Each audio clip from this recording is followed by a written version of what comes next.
Good evening everyone. फिर से स्वागत है आपका मेरे यूट्यूब चैनल एजी क्रिएशन पर। आज की वीडियो में हम पढ़ने वाले हैं यूजीसी नेट का history subject. UGC net history subject के पहले चैप्टर का नाम है प्राचीन ऐतिहासिक स्रोत। इस चैप्टर को शुरू करने से पहले हम थोड़ा हिस्ट्री के बारे में जान लेते हैं। तो सबसे पहले हम जानेंगे कि इतिहास क्या है। तो दोस्तों, इतिहास जो है अतीत से जुड़ी हुई घटनाओं का अध्ययन है। जैसे कि आपको पता है, जितनी भी इतिहास की घटनाएं हैं उनको हम जो है क्रम अनुसार लगाते हैं, तो उसको जो है इतिहास कहते हैं। और जो ये इतिहास है हमें राजनीतिक, सामाजिक, आर्थिक, सांस्कृतिक, बौद्धिक और धार्मिक तरह की जो है जानकारी देते हैं। तो काफ़ी इतिहासकार हैं जिन्होंने जो है इतिहास की परिभाषा दी है। अरब इतिहासकार हैं इब्न खल्दून। इन्होंने कहा है कि इतिहास समाज का दर्शन है जो उसके कारणों की खोज करता है। जवाहरलाल नेहरू, जो कि हमारे देश के प्रथम प्रधानमंत्री रह चुके हैं, उन्होंने कहा है कि इतिहास वह कथा है जो मानव जाति की महान यात्रा को दर्शाता है। तो आखिर हम इतिहास पढ़ते क्यों हैं? तो इतिहास को पढ़ने के भी काफ़ी सारे उद्देश्य होते हैं।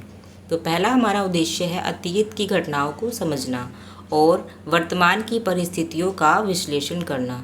इस सेकंड पॉइंट का मतलब है जो स्थितियाँ अतीत में हुई हैं, क्या वो स्थितियाँ आज भी हो रही हैं, और आज भी हो रही हैं तो हम उन प्रॉब्लम्स को कैसे सॉल्व कर सकते हैं। तीसरा पॉइंट हमें बताता है कि जो गलतियां अतीत में हुई हैं वो गलतियां भविष्य में बिल्कुल भी ना हो। फोर्थ पॉइंट है सांस्कृतिक विरासत को जानना।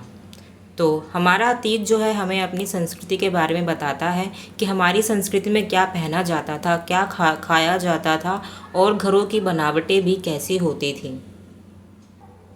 एंड पांचवा पॉइंट है राष्ट्र निर्माण की भावना विकसित करना। अब हम आगे पढ़ेंगे इतिहास के प्रकार। तो इतिहास को जो है 3 मुख्य कालों में बांटा गया है। पहला है प्राचीन इतिहास, दूसरा है मध्यकालीन इतिहास एंड तीसरा है आधुनिक इतिहास। प्राचीन इतिहास में जो है हम काफ़ी सारी सभ्यताओं के बारे में पढ़ते हैं, जैसे कि सिंधु घाटी सभ्यता, वैदिक युग के बारे में, मौर्य काल के बारे में और गुप्त काल के बारे में। मध्यकालीन इतिहास जो है हमें दिल्ली सल्तनत के बारे में बताता है और मुगल साम्राज्य के बारे में बताता है। आधुनिक इतिहास जो है ब्रिटिश शासन, स्वतंत्रता संग्राम और हमारा भारत आज़ाद कैसे हुआ उसकी जानकारी देता है। तो अभी हमने जाना कि इतिहास क्या है और इतिहास को कितने कालों में बांटा गया है। तो अब हम आगे बढ़ते हैं और चैप्टर की शुरुआत करते हैं। तो चैप्टर का जो है जैसा कि हमको पता है कि चैप्टर का नाम है प्राचीन ऐतिहासिक स्रोत। तो हम सबसे पहले जो है प्राचीन इतिहास की जानकारी हमें किन स्रोतों से मिलती है हम वो पढ़ेंगे। तो चलिए जानते हैं पुरातात्विक स्रोत। पुरातात्विक स्रोत क्या होते हैं? ये ऐसे भौतिक अवशेष होते हैं जिनसे हमें है सभ्यताओं के बारे में, संस्कृति के बारे में और उस सभ्यता की जो जीवन शैली कैसी थी उन सभी की जानकारी हमें मिलती है। पुरातात्विक स्रोतों को जो है काफ़ी भागों में बांट रखा है। तो पहला है भौतिक अवशेष। भौतिक अवशेष में हमारे मकान, महल, स्तूप, मंदिर, किले ये सब आते हैं। एंड सेकंड है मृद भांड। मृद भांड में कैसे बनाया गया, किस मिट्टी का उपयोग किया गया, आकार कैसा था, डिजाइन कैसा था, इन सभी की बातें होती हैं। मुद्राओं पर जो है किस शासन का जैसे किसी शासन का चिन्ह हो सकता है, किसके कभी कभी राजा का चिन्ह होता है सिक्कों पर, तो उससे जो है हमें उस समय की जानकारी मिलती है। जैसे कि इंडो ग्रीक के सिक्के और गुप्तकालीन सिक्के उस समय पे जो है सोने के सिक्के ज़्यादा चले थे। तो ये था तीसरा पॉइंट। एंड नेक्स्ट है फोर्थ पॉइंट, औजार और शस्त्र अस्त्र। नाम से ही आपको पता चल रहा है कि उस टाइम पे जो है कृषि करने के लिए जिस चीज़ों का उपयोग किया गया होगा, जैसे पत्थर, तांबे से बनी चीज़ें या फिर लोहे से बनी चीज़ें, तो उनसे जो है हमें कृषि के बारे में जानकारी मिलेगी। शिलालेख, शिलालेख जो पत्थर पे खुदे होते हैं। शिलालेख, शिलालेख जो है पत्थर या धातु पर खुदे लेख होते हैं जिनसे हमें प्रशासन के बारे में, धर्म के बारे में और राजनीति के बारे में पता चलता है। जैसे कि अशोक के अभिलेख, इलाहाबाद के स्तंभ लेख। अशोक के अभिलेखों से जो है हमें बौद्ध धर्म के बारे में भी जानकारी प्राप्त होती है। 6 पॉइंट है अस्थियां और मानव अवशेष। जैसे कि हमें जो है हम खुदाई करते हैं तो हमें हड्डियां, कंकाल ये सब मिलते हैं। उन सब से हमें पता चलता है कि उस समय मनुष्य अपने स्वास्थ्य को ठीक करने के लिए और खाने पीने के लिए क्या इस्तेमाल करते थे। 7 पॉइंट है मूर्तियाँ और चित्रकला। मूर्तियों और चित्रकला से जो है हमें अतीत की धार्मिक, सांस्कृतिक और सामाजिक जीवन की जो है जानकारी प्राप्त होती है। जैसे कि नटराज की प्रतिमा और अजंता की चित्रकलाएं। एक इतिहासकार हैं बेबीलाल, तो उनका जो है एक बार हम नज़रिया देख लेते हैं कि वो पुरातत्व विज्ञान के बारे में क्या कहते हैं। तो उन्होंने पुरातात्विक स्रोत को कहा है कि पुरातत्व विज्ञान की वह शाखा है जो अतीत की मानव संस्कृतियों को हमें बताती है। तो ये बिल्कुल सही है, क्योंकि हम जब भी किसी भी चीज़ को जो हमें जो भी चीज़ हमें मिलती है, जैसे कि जैसे हम हड़प्पा सभ्यता की बात कर लें, स्नानघर मिला, काफ़ी चीज़ें मिली, मृदभांड मिले, तो उनसे हमें जो है संस्कृति के बारे में पता चलता है। तो ये परिभाषा जो है उस पे ही लागू होती है। उत्खनन, इसके बाद हम पढ़ेंगे उत्खनन। तो उत्खनन का मतलब होता है खोदना। खोदेंगे तो हमें जो है काफ़ी अवशेष मिलेंगे, जैसे कोई वस्तु मिलेगी, भवन मिलेंगे, कंकाल मिलेंगे। तो इस प्रक्रिया को जो है बोला जाता है उत्खनन। आखिर उत्खनन का उद्देश्य क्या है, हम उत्खनन क्यों करते हैं? तो पहला पॉइंट है प्राचीन सभ्यताओं के बारे में जानने के लिए। बिल्कुल ऐतिहासिक काल की वस्तु जैसे कि मिट्टी के बर्तन, सिक्के, औजार, तो इनका टाइम पीरियड क्या था, इसलिए भी हम जो है उत्खनन करते हैं। पुरानी इमारतों या नगरों के अवशेष को पहचानना। बिल्कुल मानव इतिहास के विकास को जानने के लिए भी जो है हम उत्खनन करते हैं। तो उत्खनन की जो है काफ़ी सारी विधियां हैं। पहली है लंबवत उत्खनन, वर्टिकल एक्सकवेशन। हिंदी में इसे खड़ी खुदाई भी कहते हैं और ऊर्ध्वाधर उत्खनन भी कहते हैं। तो लंबवत उत्खनन क्या होता है? तो जो है इसे जो है धरती को ऊपर से नीचे की ओर परत दर परत खोदा जाता है ताकि स्थल की विभिन्न संस्कृतियों, परतों की जानकारी हमें मिल जाए। और इसका उद्देश्य होता है कालक्रम और सांस्कृतिक विकास को समझना। अब इसकी विशेषता क्या होती हैं? तो इसकी पहली विशेषता है इसकी ऊपर से नीचे जो है खुदाई की जाती है। मतलब हम इसको खोदते जाएंगे और मतलब जैसे परत होती है ना, परत एक परत खुलेगी, फिर सेकंड, फिर थर्ड, ऐसे ही हम इसको जो है परत दर परत खोदते जाते हैं ताकि हमें अधिक से अधिक जानकारी प्राप्त हो सके। प्रत्येक परत को उसके कालिक क्रम में व्यवस्थित किया जाता है। जितने भी परतें खोदी जाएंगी उनका जो टाइम पीरियड होगा उसको लिखा जाएगा। इसमें प्रत्येक परत में तीसरा पॉइंट है, इसमें प्रत्येक परत में पाए गए सामग्री जैसे कि मृदभांड, उपकरण, अवशेष, इनकी जानकारी भी जो है लिखी जाती है। फोर्थ पॉइंट है यह विधि विशेष रूप से कई सांस्कृतिक परतों वाले स्थलों के लिए उपयोग होती है, जैसे कि हड़प्पा, कौसाम्बी, हस्तिनापुर स्थल पर लंबवत उत्खनन के माध्यम से है जो हमें विभिन्न कालों की जानकारी प्राप्त हुई है। तो उत्खनन की दूसरी विधि है क्षैतिज उत्खनन, हॉरिजॉन्टल एक्सकवेशन। तो इसको जानते हैं ये क्या है।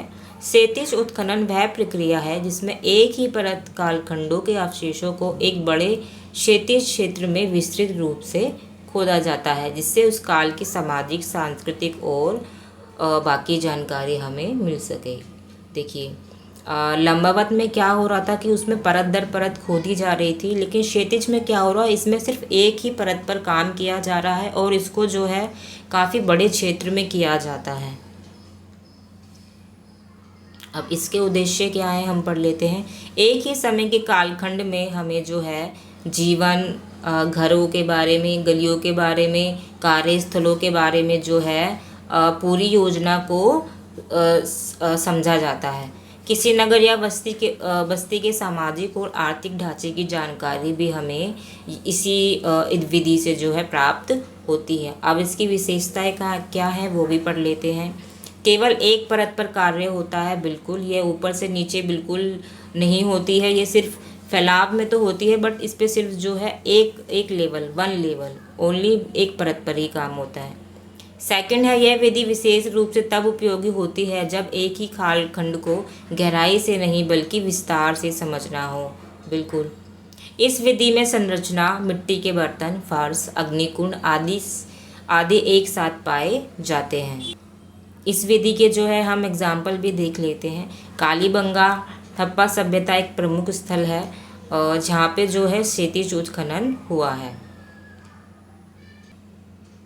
हड़प्पा और मोहनजोदड़ो में भी जो है क्षैतिज उत्खनन हुआ है, जहाँ से हमें नगरों की योजनाओं की जानकारी प्राप्त होती है। तो चलिए आगे बढ़ते हैं। आगे हम पढ़ेंगे पुरातात्विक सामग्री। तो पुरातात्विक सामग्री वो सामग्री होती है जिनसे जो है हमें अतीत के बारे में जानकारी प्राप्त होती है। एक तरफ से हम इसको स्रोत भी बोल सकते हैं। तो इसके जो है इतिहास, प्राचीन इतिहास को जानने की जो है काफ़ी सारे स्रोत हैं, जिनको दो भागों में बांटा गया है। पहला है पुरातत्व एंड सेकंड है साहित्यिक। और साहित्यिक जो है दो भागों में बांटा गया है, देसी साहित्य और विदेशी साहित्य। देसी साहित्य को जो है दो भागों में बांटा है, धार्मिक और गैर धार्मिक। तो सबसे पहले हम पढ़ेंगे पुरातत्व स्रोत। तो पुरातत्व स्रोत में जो है अभिलेख, सिक्के, स्मारक, चित्रकला, ये सब आते हैं। सबसे पहले हम पढ़ेंगे अभिलेख। प्राचीन समय के जो अधिकतर अभिलेख हैं वो पत्थर या धातु की चादरों पर खुदे मिलेंगे आपको। इसमें जो है इसके काफ़ी सारे प्रकार भी हैं, काफ़ी सारे टाइप्स हैं। तो पहला है राजकीय अभिलेख। राजकीय अभिलेख में जो है इसमें आपको शासकों या उनके प्रशासकों द्वारा लिखवाए गए अभिलेख होते हैं। इनमें आते हैं प्रशासनिक आदेश, दान पत्र, विजय घोषणाएं आदि। नेक्स्ट है निजी अभिलेख। तो निजी अभिलेख ये किसी व्यक्ति द्वारा मंदिर, स्कूल, भूमि आदि को दान देने के संदर्भ में लिखे गए होते हैं। ये स्थानीय समाज, संस्कृति और भाषा को समझने में सहायक होते हैं। तो पहला पॉइंट हमने जान लिया अभिलेख। अब हम सेकंड पॉइंट जानेंगे मुद्रा शास्त्र। तो नाम से ही आपको पता चल रहा होगा मुद्रा। मुद्रा मीन्स सिक्के, पैसे। शास्त्र मतलब कि सिक्कों का अध्ययन। मुद्रा शास्त्र के अंतर्गत जो है काफ़ी सारे विषय हैं। सबसे पहले तो इनकी धातु, सिक्कों की धातु कि ये किस धातु के बने, सोना, चांदी, तांबा या फिर किसी मिश्र धातु से। सिक्कों का आकार और भार देखा जाता है। सिक्कों पर अंकित चित्र, प्रतीक और लेख भी देखे जाते हैं। और लिपि देखी जाती है कि सिक्के पर जो है कौन सी लिपि या फिर कौन सी भाषा से लिखा गया है। सिक्कों की ढलाई तकनीक देखी जाती है। सिक्कों के आधार पर जो है राजनीतिक, आर्थिक, धार्मिक और सांस्कृतिक जानकारी हमको प्राप्त होती है। तो मुद्राओं के अध्ययन से जो है हमें काफ़ी सारी जानकारी मिलती है। राजाओं और वंशों की पहचान होती है। राजधानी और प्रशासनिक क्षेत्र की जानकारी मिलती है। धार्मिक प्रवृत्तियाँ कैसी थी, हिंदू थी, बौद्ध थी, जैन थे या फिर कोई और धर्म के थे, उनके बारे में पता चलता है। वाणिज्य और व्यापार का स्वरूप की जानकारी प्राप्त होती है। समकालीन कला और लिपि का विकास की भी जानकारी हमें मिलती है। तो सिक्कों के जो है हम कुछ एग्जाम्पल देख लेते हैं। मौर्य वंश। तो मौर्य वंश का जो महत्वपूर्ण सिक्का था वो था पंचमार्क सिक्का, जिसमें जो है काफ़ी सारे प्रतीक थे। शक कुषाण में जो है सोने की मुद्राएं थी जो कि यूनानी शैली चित्र के थे। गुप्त वंश, इसमें जो है दिनार कला थी और धर्म से जुड़ी चित्रकारी सिक्कों पर छपी हुई थी। दिल्ली सल्तनत, इन्होंने तांबे और चांदी के सिक्के चलाए और उन सिक्कों पर जो है अरबी फारसी लिपि में लिखा। मुगल वंश में जो है अशरफी फारसी लेखन और उच्च गुणवत्ता वाले जो है हाई क्वालिटी वाले जो है सिक्के चलाए गए थे। अब हम पढ़ेंगे स्मारक। तो स्मारक माने बिल्डिंग्स। तो स्मारक स्रोत वे भौतिक संरचनाएं होती हैं जिनसे जो है ऐतिहासिक व्यक्ति, घटना, काल या संस्कृति के याद में बनाए गए होते हैं। हम ताजमहल का जो एग्ज़ाम्पल यहाँ पे ले सकते हैं। ऐसा माना जाता है कि वो जो शासक थे शाहजहाँ, उन्होंने जो है ताजमहल जो है अपनी बीवी की याद में बनवाया था। तो हमें जो है उस समय की जानकारी ताजमहल से प्राप्त होती है। तो चलिए आगे बढ़ते हैं। स्मारक स्रोतों का महत्व। तो स्मारक स्रोतों का जो है क्या महत्व होता है, हमें क्यों पढ़ना चाहिए और हमें इनसे जो क्या जानकारी प्राप्त होती है, तो चलिए देखते हैं। ऐतिहासिक जानकारी का स्रोत, किस राजा ने बनवाया, कब बनवाया, किस उद्देश्य से बनवाया, इसकी हमें जानकारी मिलती है। विभिन्न कालों की वास्तुकला, मूर्तिकला, इन सब की जो है हमें समझ मिलती है कि उन्होंने कैसे इस कला को यूज़ किया। धार्मिक और सामाजिक जीवन की झलक मिलती है, जैसे कि जब अशोक के समय जो है बौद्ध कला भी थी, जिसमें स्तूप बने थे, मंदिर बनी थी। और मुग़ल शासक के समय जो है मस्जिद भी बनवाई गई थी काफ़ी। राजनीतिक और युद्ध से संबंधित जानकारी भी जो है हमें स्मारकों से प्राप्त होती है। युद्ध स्मारक, शहीद स्मारक, कहीं कहीं पे जो है मस्जिद, उनमें जो है उनकी कब्र होती हैं, तो उनसे जो हमें इन सब की जो है जानकारी प्राप्त होती है। अगला पॉइंट है चित्रकला। तो चित्रकला जो है इसका मतलब है ड्राइंग। तो ड्राइंग तो आपको पता ही होगा। तो जो उस प्राचीन समय में जो है हमें कहाँ पे ड्राइंग्स मिली, इन्हें मंदिरों की दीवारों पर बनाया गया, गुफाओं में जो पांडुलिपियाँ जो हाथ से लिखी जाती थी उन पे बनाया जाता था, चित्रपटों पर भी जो है चित्रकला बनाई जाती थी। चित्रकला, तो चित्रकला भी जो है काफ़ी टाइप्स की होती हैं। तो पहला है भित्ति चित्र। जो भित्ति चित्र होती हैं वो दीवारों पर बनाए जाते हैं। इनको पहले के समय में जो है काफ़ी गुफाओं में पाया गया था, जैसे कि अजंता की गुफाएं और बाघ गुफाएं। अगला है लघु चित्र। लघु चित्र जो होते हैं बहुत छोटे होते हैं और सुंदर चित्र होते हैं। इनको अक्सर जो है पुस्तकों में बनाया जाता है। अगला है पांडुलिपियों की चित्रकला, जिनको जो है ताड़पत्र या कागज पर बनाया गया था। नेक्स्ट पॉइंट है लोक चित्रकला। ये चित्रकला जो है पारंपरिक चित्रकला है जो कि गाँव में होती है, जैसे कि मधुबनी जो बिहार की फेमस है, पट्टचित्र उड़ीसा की, वारली महाराष्ट्र की। तो मंदिरों बनाने की भी जो है चित्रकला होती है। मंदिरों पे जो दीवार होती है उन पे भी काफ़ी सारे चित्र बने होते हैं, जैसे कि कोणार्क मंदिर जो कि उड़ीसा में है, अजंता की गुफाएं और ये कैलाश मंदिर। चित्रपट मतलब कि जिन्हें दीवार पर टांगा जाता है। स्वतंत्र चित्र जिन्हें दीवार पर टांगा जाता है। आधुनिक चित्रकारों की कलाकृतियाँ। तो इसके जो है काफ़ी सारे एग्जाम्पल दे रखे हैं। अजंता की जो गुफाएं थी उनमें काफ़ी सारे चित्र पाए गए थे, जो कि महाराष्ट्र में है और ये गुप्त काल में पाई गई थी। बाघ गुफाओं के चित्र मध्य प्रदेश में हैं, जो कि 5वीं से 6वीं शताब्दी में पाए गए थे। मुगल लघु चित्र जो कि दिल्ली, आगरा आदि में मिले थे और 16वीं से 18वीं सदी में पाए गए थे। राजस्थानी चित्रकला जो कि मेवाड़ और मारवाड़ में होती है, 17वीं शताब्दी में पाई गई थी। पहाड़ी चित्रकला जो कि कांगड़ा और वसोली में पाई गई 18वीं शताब्दी में। मधुबनी चित्रकला जो कि बिहार की पारंपरिक लोक चित्रकला है। तो अभी तक हमने पढ़े थे पुरातात्विक स्रोत, अब हम पढ़ेंगे साहित्यिक स्रोत। साहित्यिक स्रोत वे लिखित सामग्री होती है जिसमें विषय, युग, व्यक्ति या घटना की जानकारी काव्य, गद्य, नाटक, जीवनी, आत्मकथा, उपन्यास या कहानियों के रूप में होते हैं। साहित्यिक स्रोत के अंतर्गत जो है धार्मिक साहित्य आते हैं। धार्मिक साहित्य में जो है सबसे पहले ब्राह्मण साहित्य आता है।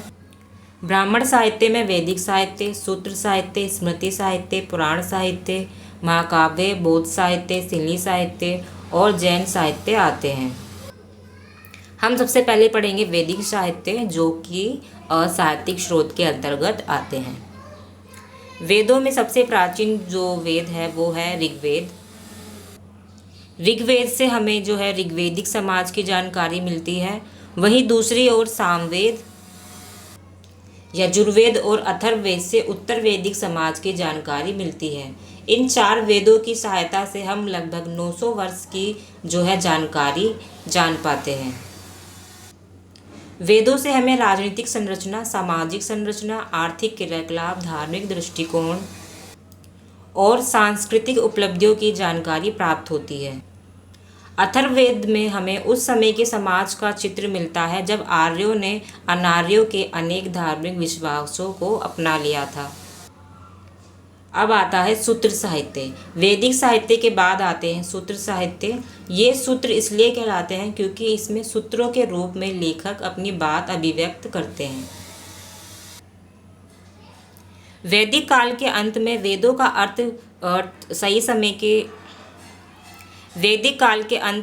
का अर्थ ठीक प्रकार से समझने के लिए वेदांगों की रचना हुई। वेदों के 6 अंग हैं: शिक्षा, कल्प, व्याकरण, निरुक्त, छंद और ज्योतिष। वैदिक स्वरों का शुद्ध उच्चारण करने के लिए शिक्षा शास्त्र का निर्माण हुआ।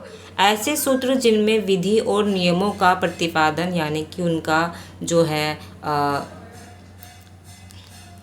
ऐसे सूत्र जिनमें विधि और नियमों का उल्लेख होता है उन्हें कल्प सूत्र कहते हैं। कल्प सूत्र को जो है 3 भागों में बांटा गया है: श्रोत सूत्र, गृह सूत्र और धर्म सूत्र। श्रोत सूत्र है जो इसमें यज्ञ संबंधी नियमों का उल्लेख है। गृह सूत्र में जो है मनुष्य के लौकिक तथा पारलौकिक कर्तव्यों का उल्लेख है। और धर्म सूत्रों में धार्मिक, सामाजिक और राजनीतिक कर्तव्यों का उल्लेख मिलता है। अब हम पढ़ेंगे उपवेद। वेदांगों के पश्चात 4 उपवेदों की रचना हुई जिन्हें विभिन्न वेदों से संबंधित बताया गया। आयुर्वेद यह चिकित्सा विज्ञान का शास्त्र है जिसे ऋग्वेद से संबंधित बताया गया। गंधर्व वेद यह संगीत कला का शास्त्र है जिसे सामवेद से संबंधित बताया गया। धनुर्वेद यह युद्ध कला का शास्त्र है जिसे यजुर्वेद से संबंधित बताया गया है। शिल्प वेद यह शिल्प कला का शास्त्र है जिसे अथर्ववेद से संबंधित पाया गया। अब हम पढ़ेंगे स्मृति साहित्य। सूत्र साहित्य के बाद जो है स्मृति साहित्य की रचना की गई। सबसे प्राचीन साहित्य और जैन साहित्य स्मृति मनुस्मृति है जिसका रचना काल जो है 200 ईसा पूर्व से 200 ईस्वी है। याज्ञवल्क्य स्मृति एक अन्य प्रमुख स्मृति है जो कि 100 ईस्वी से 300 ईस्वी के बीच लिखी गई। इन दोनों स्मृतियों से मौर्योत्तर काल की हमें जानकारी प्राप्त होती है। 5वां है पुराण साहित्य। प्राचीन भारतीय धार्मिक और सांस्कृतिक ग्रंथों का एक महत्वपूर्ण भाग है। यह हिंदू धर्म के स्मृति ग्रंथों में आता है। इसमें धर्म, इतिहास, संस्कृति, ब्रह्मांड, देवी देवताओं की कथाएं, वंशावलियाँ और नैतिक शिक्षाएं मिलती हैं। पुराण साहित्य भी देख लेते हैं। प्राचीन भारतीय धार्मिक संस्कृति में जो है पुराण साहित्य वो काफ़ी महत्वपूर्ण है। यह हिंदू धर्म के स्मृति ग्रंथों में आता है और इसमें भी जो है इतिहास, संस्कृति, ब्रह्मांड, देवी देवताओं की कथाएं, वंशावलियाँ और नैतिक शिक्षाएं मिलती हैं। पुराणों की संख्या जो है 18 बताई गई है। तो चलिए एक बार इनको देख लेते हैं कौन कौन से हैं। एक है ब्रह्मा पुराण, विष्णु पुराण, शिव पुराण, भागवत पुराण, नारद पुराण, पद्म पुराण, मार्कंडेय पुराण, वामन पुराण, भरा पुराण, अग्नि पुराण, लिंग पुराण, गरुड़ पुराण, कर्म पुराण, मत्स्य पुराण, स्कंद पुराण, ब्रह्मांड पुराण, ब्रह्मवैवर्त पुराण, भविष्य पुराण माने जाते हैं। अच्छा, तो ये 18 है। तो भविष्य पुराण भी है एक। तो अब हम पढ़ते हैं बौद्ध साहित्य। आगे हम पढ़ेंगे बौद्ध साहित्य के बारे में। तो बौद्ध साहित्य भी जो है हमें प्राचीन समय के बारे में बताते हैं। तो त्रिपिटक जो है सबसे प्राचीन बौद्ध ग्रंथ है। त्रिपिटक जो है 3 प्रकार के हैं। पहला है Sutta Pitaka, second Vinaya Pitaka and third जो है वो है अभिधम पिटक। भगवान बुद्ध के निर्वाण प्राप्त करने के बाद जो है इन सभी को लिखा गया, इन 3 पिटकों को। सुत्त पिटक में बुद्ध के धार्मिक विचारों की व्याख्या है और उनके विचारों का संग्रह है। विनय पिटक में बौद्ध संघ के नियमों को बताया गया है और अभिधम पिटक में जो है बौद्ध दर्शन की बात की गई है। त्रिपिटक जो है सामाजिक धार्मिक जीवन पर प्रकाश डालता है। तो अब हम पढ़ लेते हैं मिलिंद पन्हो के बारे में, जो कि एक बौद्ध साहित्य है। मिलिंद पन्हो एक अन्य प्रमुख बौद्ध साहित्य है जो यूनानी राजा मेनांडर और बौद्ध भिक्षु नागसेन का दार्शनिक वार्तालाप है। मतलब कि इसमें जो है जो मेनांडर और नागसेन इन दोनों की बातें, उन्होंने क्या बातें की, उनको जो है इसमें मिलिंद पन्हो में लिखा गया है। इसमें ईसा की पहली 2 शताब्दियों के उत्तर पश्चिम भारत के जीवन की झलक भी देखने को मिलती है। दिव्य वदान में अनेक राजाओं की कथाएं हैं, जिसमें अनेक अंश 4वीं ईस्वी सदी तक जोड़े गए हैं। अब हम पढ़ेंगे सिनली साहित्य। सिनली साहित्य दीपवंश और महावंश भी प्राचीन साहित्य पर जो है प्रकाश डालता है। दीपवंश की रचना संभवतः 4वीं शताब्दी में हुई और महावंश की रचना संभवतः जो है 5वीं शताब्दी में हुई। परंतु इन दोनों ही पुस्तकों में कपोल कल्पित और अतिजीत मानवीय अधिक हैं, जैसे सत्ता प्राप्ति हेतु अपने 99 भाइयों की हत्या करना। अब हम आगे पढ़ेंगे जैन साहित्य। तो जैन साहित्यों में जो है आगमों को जो है काफ़ी महत्वपूर्ण माना गया है। आचार रोग सूत्र में जैन भिक्षुओं के नियमों का उल्लेख किया गया है और भगवती सूत्र में जो है महावीर के जीवन के बारे में बताया गया है। नादा थम्मे कहानी महावीर की शिक्षाओं का संग्रह है। तो जैन साहित्य के जो हैं आगम सूत्र हैं, कुछ इम्पोर्टेंट आगम सूत्र हैं जो यहाँ पे लिखे हुए हैं।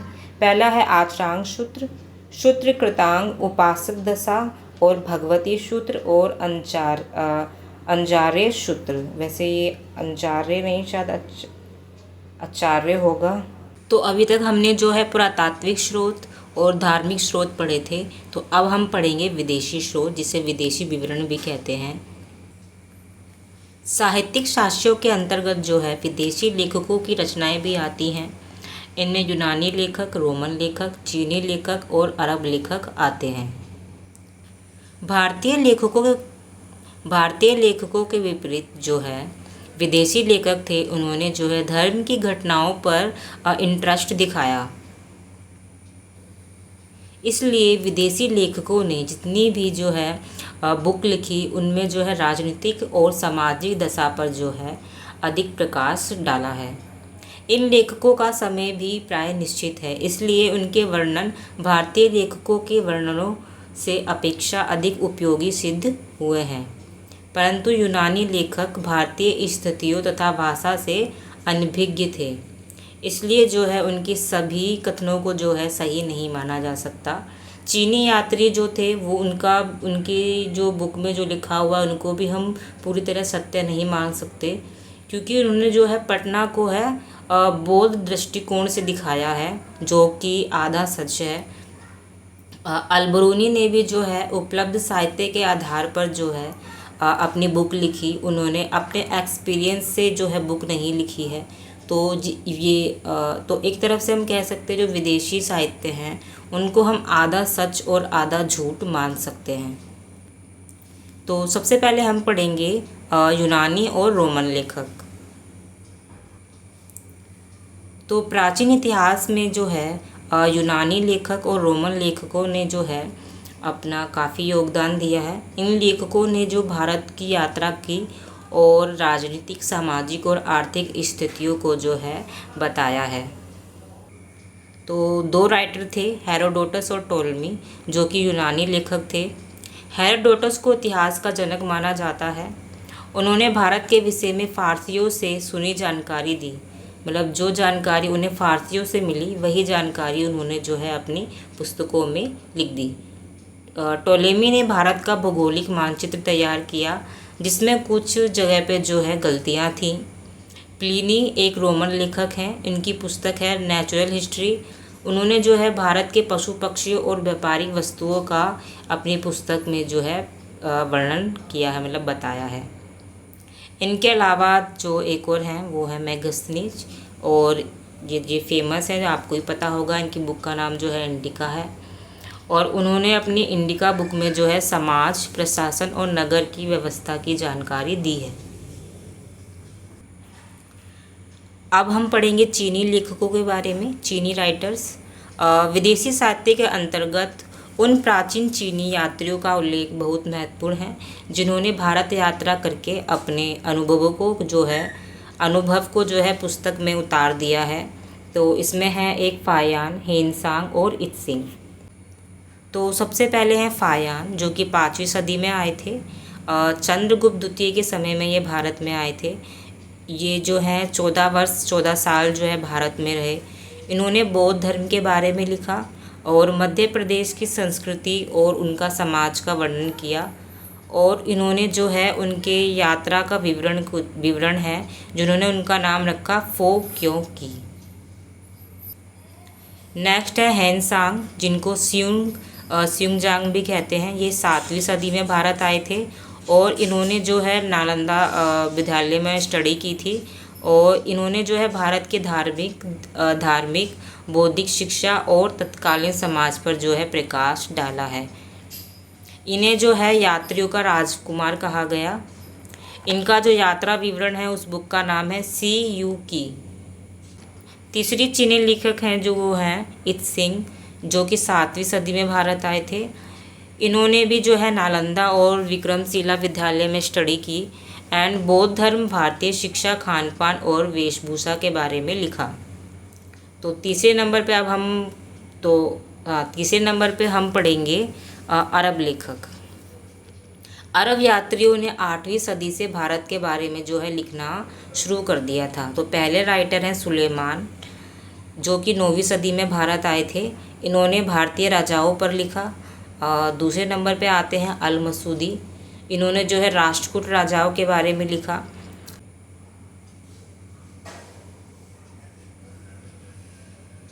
उसके बाद आते हैं अल बरूनी। इनकी पुस्तक का नाम था तहकीक-ए-हिंद, जो कि तुर्की भाषा में लिखी गई थी।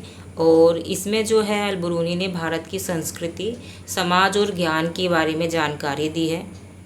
अल बरूनी ने जो है धार्मिक पक्षों की आलोचना नहीं की और भारतीय ज्ञान को जो है समझने की कोशिश की थी। उसने राजनीति पर टिप्पणी नहीं की। उन्होंने निजी अनुभवों को वर्णित भी नहीं किया। उनका जो पर्सनल एक्सपीरियंस था उन्होंने बुक में नहीं बताया है। अल बरूनी ने भारतीय गणित, भौतिक रसायन, ज्योतिष, भूगोल, दर्शन, धार्मिक क्रियाएं, रीति रिवाज और सामाजिक विचारधारा का प्रशंसनीय वर्णन किया है। तो देखा जाए जितने भी यात्री आए भारत में, उन्होंने सामाजिक, आर्थिक, राजनीतिक और भौगोलिक रूप से जो है भारत को समझने की कोशिश की है। तो आज की वीडियो में इतना ही। आई होप आप सभी को ये वीडियो पसंद आई होगी। हाँ, बीच में कहीं कहीं थोड़ी गलतियाँ हुई होंगी क्योंकि बोलने की प्रैक्टिस नहीं है, बट मैं कोशिश करूँगी कि ये गलतियाँ जो जल्दी सुधर जाएं। तो आपको वीडियो पसंद आई हो तो वीडियो को शेयर करें, लाइक करें, कमेंट करें। तो दोस्तों आज की वीडियो में इतना ही। मिलते हैं हम नेक्स्ट वीडियो में। तब तक के लिए जय हिंद, जय भारत।